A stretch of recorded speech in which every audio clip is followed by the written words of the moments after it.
Bonjour à tous. Le temps de l'accouchement de Marie est arrivé.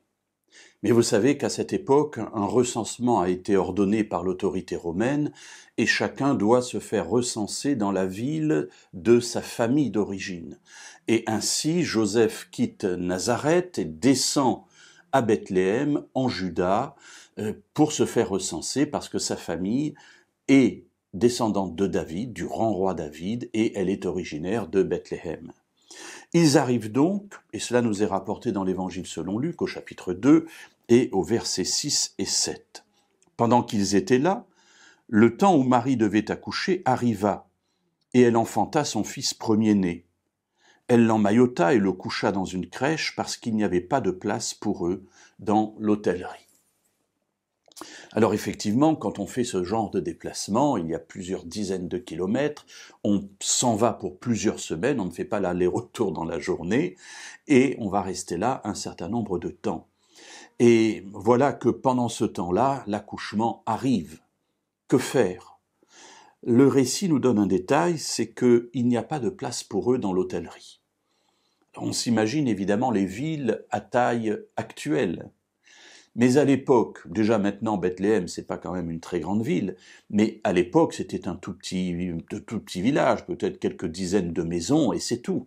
Donc il y a bien une hôtellerie, on dit, il n'y avait pas de place pour eux dans l'hôtellerie, il y avait sans doute un seul bâtiment qui servait de relais aux caravanes, aux voyageurs qui allaient et venaient, et tout est plein parce que c'est le recensement, il y a là une concentration de personnes complètement inhabituelles dans la région et personne ne peut les recevoir.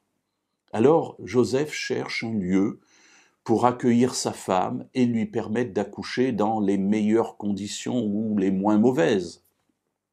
Et voilà qu'il trouve là une étable avec une crèche, c'est-à-dire une mangeoire, et il met là de la paille et c'est là que Marie va s'installer, puis installera le bébé. Et c'est dans ce contexte très particulier que Marie accouche.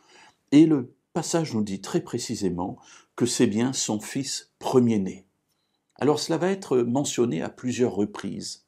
Jésus est le premier-né de Marie.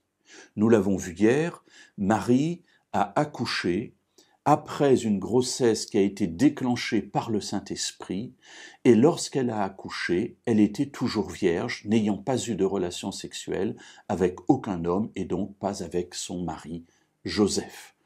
Jésus est le premier-né, cela renvoie aussi évidemment à Israël, Israël premier-né de Dieu, puisque c'est Dieu qui a permis à Israël de sortir de l'esclavage d'Égypte afin d'entrer en terre de Canaan. Et ainsi, Dieu dira « Israël m'appartient ».